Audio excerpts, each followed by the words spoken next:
Hello, my name is Charles Linden. I'm Director of Linden Tree Education and I feel very compelled to comment on this morning's media about the impact of social media on children's mental health. I was a sufferer. From the age of 4, I suffered from OCD, panic disorder, agoraphobia, monophobia, school phobia, derealisation, depersonalisation. I had eating disorders, some form of self-harm. I had health anxiety, emetophobia, which is fear of vomiting, fear of dying.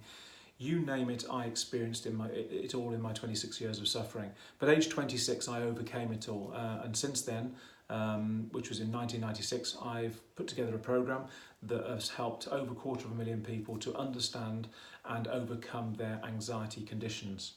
Why do I call them anxiety conditions? Because they're not anxiety disorders. Anxiety is a disorder. What we're talking about here are fear disorders. Disorders that give rise to the inappropriate manifestation of the emotion of fear.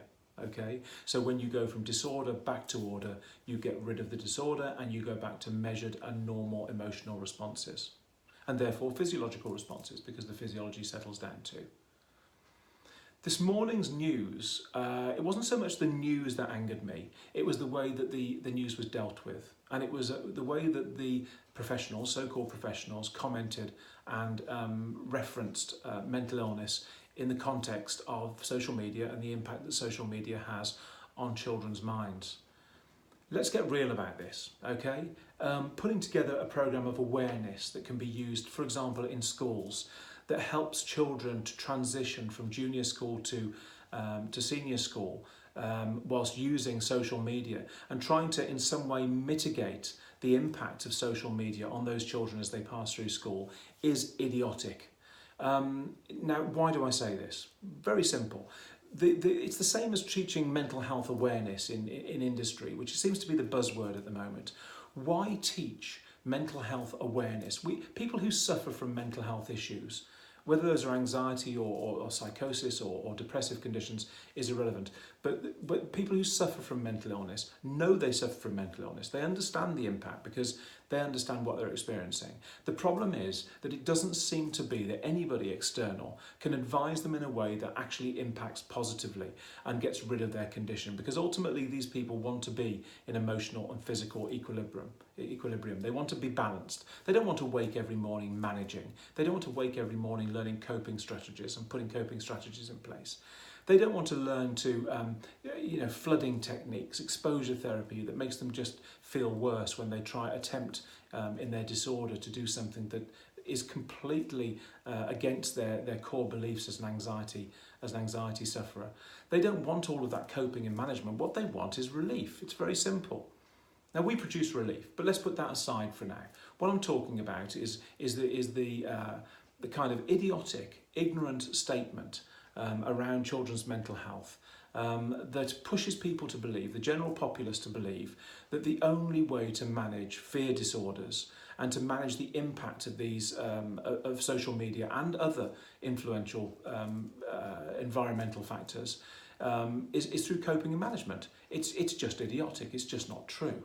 The point is this: when I was a kid, when I was kept away from those things that were deemed by adults to be negatively influential. Things like sexually explicit content, things like smoking, things like drinking, things like gambling.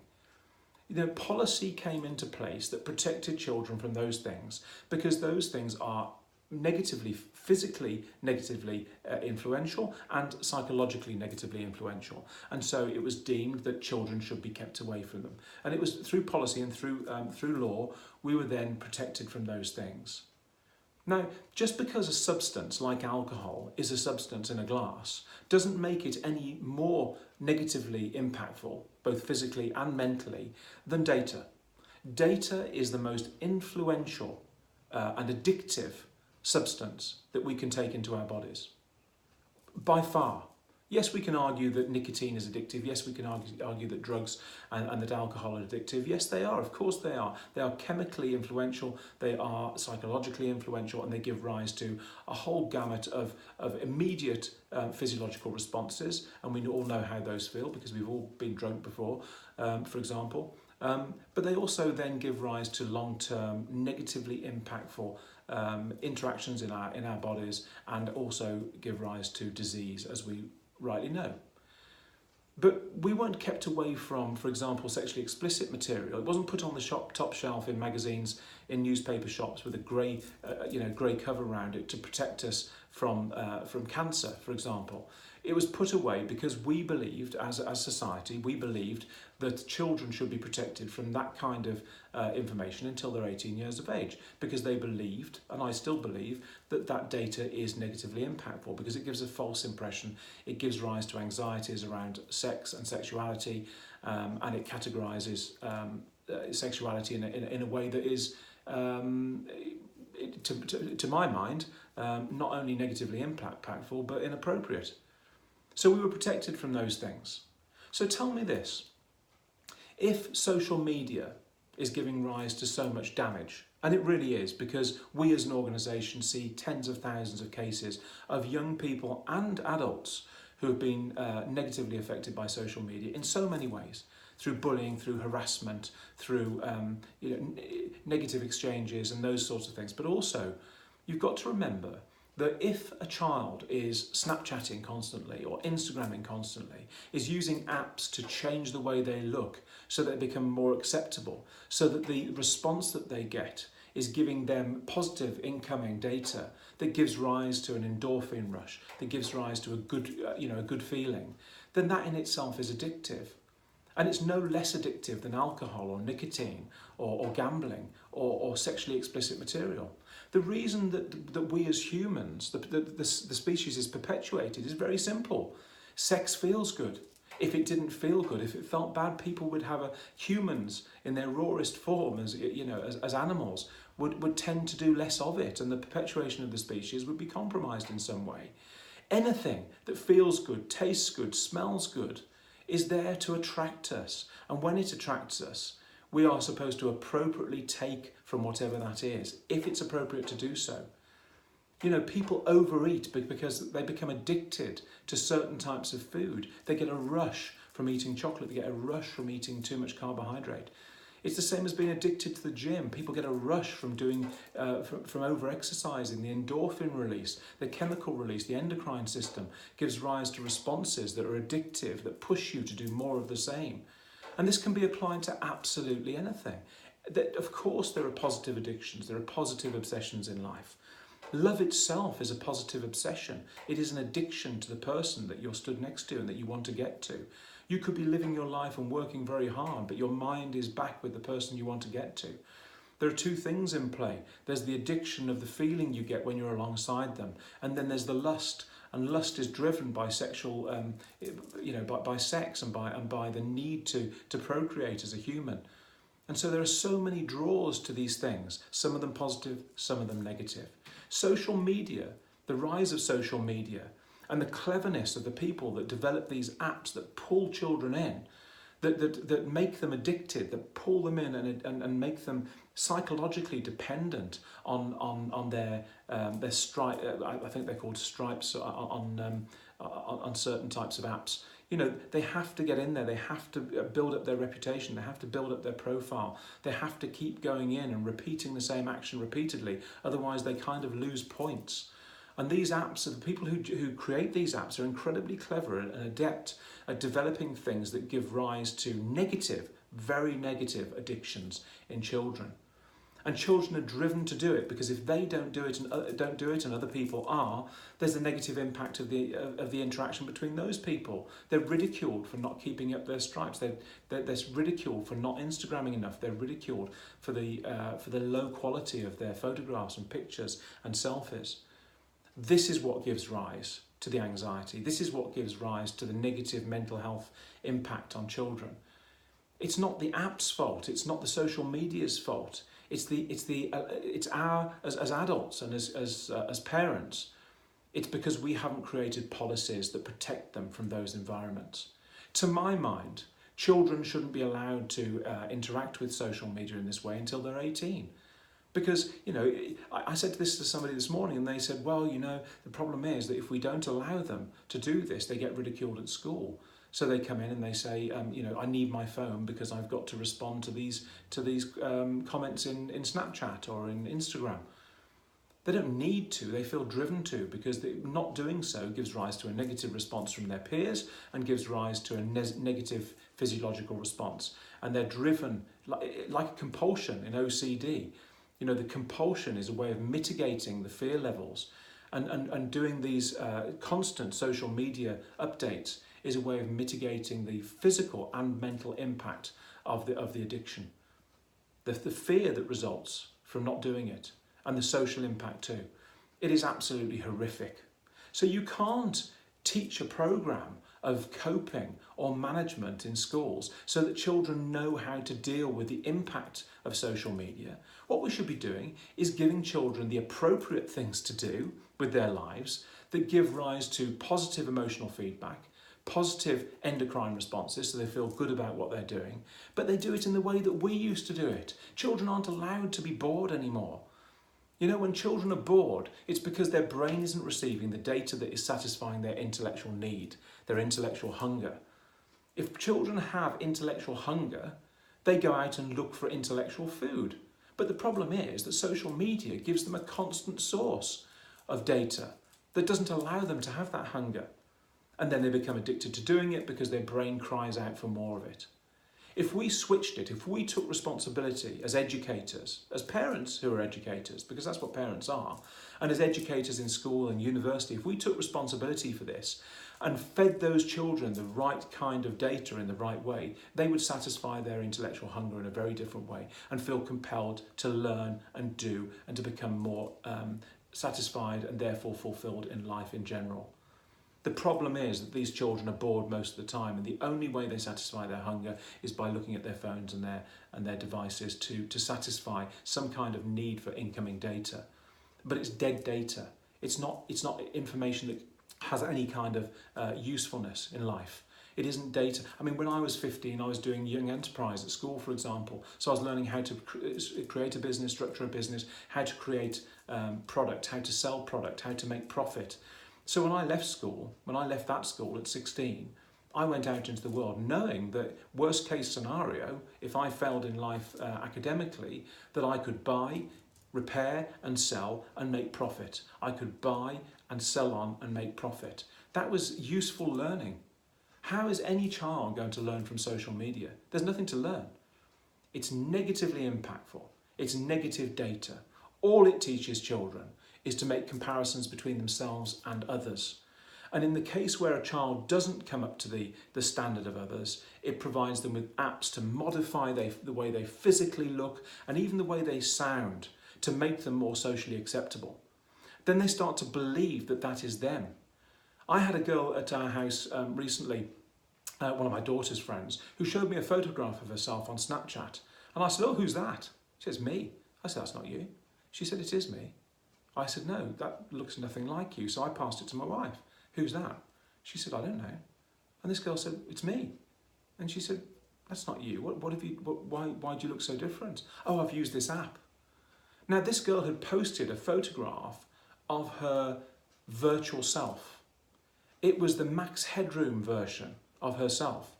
It was digitized to look like somebody completely different, like a Kardashian, like somebody who you would see, in social media, any of these fake celebrities. But it wasn't this girl, but she thought it was. She believed wholeheartedly that this is how she looked, and she doesn't look like that.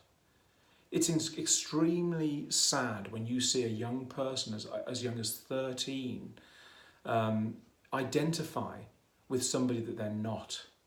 They should be looking in mirrors and seeing what's real. They should be happy and content and fulfilled by the way they really look, the way they really sound, the way they really are.